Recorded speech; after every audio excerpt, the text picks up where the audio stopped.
दोस्तों नमस्कार। क्या आप जानते हैं कि भारत की लगभग हर बड़ी परीक्षा की नींव इससे रखी जाती है। वो किताब जो न सिर्फ बच्चों को पढ़ाती है बल्कि उनका भविष्य भी बनाती है। जी हाँ, हम बात कर रहे हैं एनसीईआरटी के बारे में। 1961 में स्थापित न्यू दिल्ली से शुरू हुई ये संस्था आज करोड़ों छात्रों के सपनों की पहली सीढ़ी बन चुकी है। चाहे वह यूपीएससी हो, नीट हो या जेई का एग्ज़ाम, हर सफलता की कहानी कहीं ना कहीं एनसीईआरटी से होकर गुजरती है। तो आइए जानते हैं एनसीईआरटी के बारे में। अगर आप छात्र हैं, शिक्षक हैं, प्रतियोगी परीक्षाओं की तैयारी करते हैं या शिक्षा से जुड़े किसी भी क्षेत्र में हैं, तो एनसीईआरटी का नाम ज़रूर सुना ही होगा। लेकिन क्या आपने कभी सोचा है कि आखिर एनसीईआरटी क्या है? इसकी स्थापना कब हुई? किसने इसकी शुरुआत की? इसे बनाने की ज़रूरत क्यों पड़ी? और भारत की शिक्षा व्यवस्था में इसका इतना बड़ा महत्व क्यों है? तो आइए जानते हैं। दरअसल एनसीईआरटी का पूरा नाम national council of educational research and training, जिसे हम राष्ट्रीय शैक्षिक अनुसंधान और प्रशिक्षण परिषद कहते हैं। यह भारत सरकार की एक स्वायत्त ऑटोनॉमस संस्था है जो शिक्षा के क्षेत्र में कार्य करती है। इसका प्रमुख कार्य देश की स्कूली शिक्षा को बेहतर से बेहतर बनाना है। स्कूल में पाठ्यक्रम का निर्धारण करना है, किताबों का प्रकाशन करना है जिससे देश भर में अच्छी किताबें उपलब्ध हो सकें, शिक्षकों को प्रशिक्षण समय समय पर कराते रहना और शिक्षा संबंधित रिसर्च कार्य में संलग्न रहना। आज भारत के लगभग हर विद्यार्थी को कभी ना कभी एनसीईआरटी की किताबें जरूर पढ़ी होती हैं।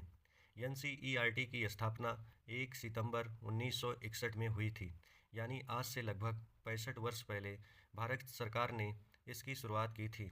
उस समय भारत नया नया स्वतंत्र हुआ था और देश में शिक्षा व्यवस्था को मजबूत करने की बहुत ही अधिक ज़रूरत थी। इसलिए एनसीईआरटी की स्थापना भारत सरकार के शिक्षा मंत्रालय द्वारा की गई थी। उस समय इसे बनाने का निर्णय केंद्र सरकार ने लिया था। इस संस्था की स्थापना तत्कालीन शिक्षा नीतियों के अंतर्गत की गई थी ताकि देश भर में एक समान और गुणवत्तापूर्ण शिक्षा प्रदान किया जा सके। एनसीईआरटी की आवश्यकता के पीछे कई मुख्य कारण थे, जैसे पूरे देश में शिक्षा को एक रूपता लाने के लिए। स्वतंत्रता के बाद भारत के हर राज्य में अलग अलग शिक्षा प्रणाली थी। इससे शिक्षा स्तर में बहुत ही अंतर था और इस अंतर को दूर करने के लिए एक शिक्षा नीति, शिक्षा में एक रूपता लाने के लिए एनसीईआरटी की स्थापना हुई। गुणवत्तापूर्ण शिक्षा देने के लिए एनसीईआरटी का बहुत ही महत्वपूर्ण रोल है। हर बच्चे को अच्छी शिक्षा और समान शिक्षा मिले, इसके लिए एनसीईआरटी की स्थापना हुई।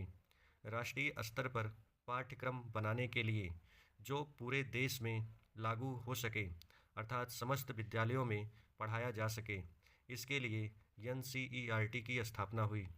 शिक्षकों को प्रशिक्षण देने के लिए, जिससे वो मॉडर्न टीचिंग मेथड मीन्स आधुनिक अध्यापन विधियों को उपयोग करके शिक्षार्थियों को अधिक से अधिक लाभ प्रदान करें, इसके लिए एनसीईआरटी की स्थापना हुई।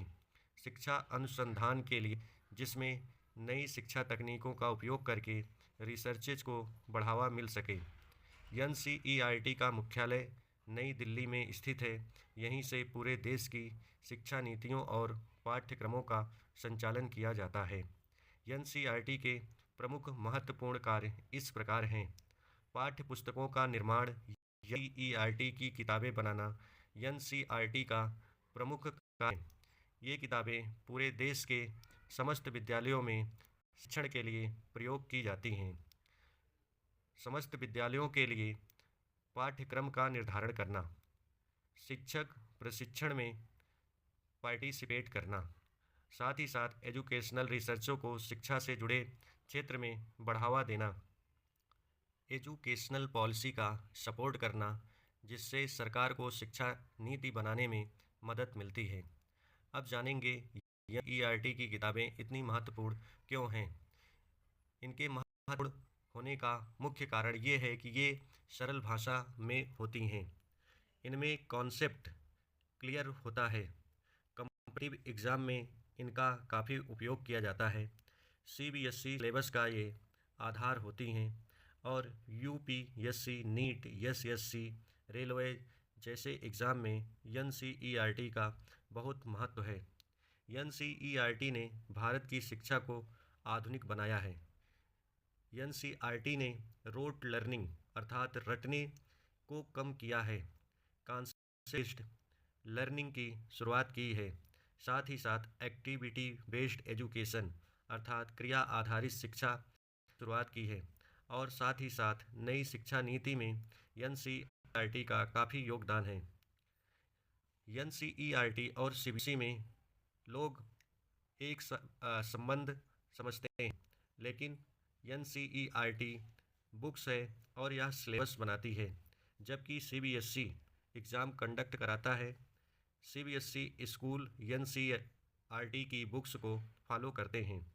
NCERT की उपलब्धियां करोड़ों छात्रों तक शिक्षा पहुंचाई गई। अफोर्डेबल बुक्स उपलब्ध, डिजिटल एजुकेशन की शुरुआत हुई। साथ ही साथ दीक्षा जैसे ऐप के द्वारा ऑनलाइन टीचिंग भी बच्चों तक पहुंचाई गई। NCERT की कुछ चुनौतियां जैसे सिलेबस अपडेट करने में समय लगना, समय समय पर सिलेबस अपडेट नहीं होते हैं, कुछ पॉलिटिकल कंट्रोवर्सीज हो जाती है कुछ मुद्दों को लेकर, साथ ही साथ रीजनल लैंग्वेज एडॉप्टेशन इशू अर्थात क्षेत्रीय भाषा अनुकूलन मुद्दे भी इसके द्वारा जुड़े रहते हैं। तो इस प्रकार NCERT किताबें छापने वाली केवल संस्था ही नहीं बल्कि यह भारत की शिक्षा व्यवस्था की रीढ़ है। इसकी स्थापना 1 सितंबर 1961 को भारत सरकार द्वारा की गई थी कि ताकि पूरे देश में समान गुणवत्ता और आधुनिक शिक्षा दी जा सके। आज NCERT करोड़ों छात्रों के भविष्य को निर्माण करने में महत्वपूर्ण भूमिका निभा रही है। धन्यवाद।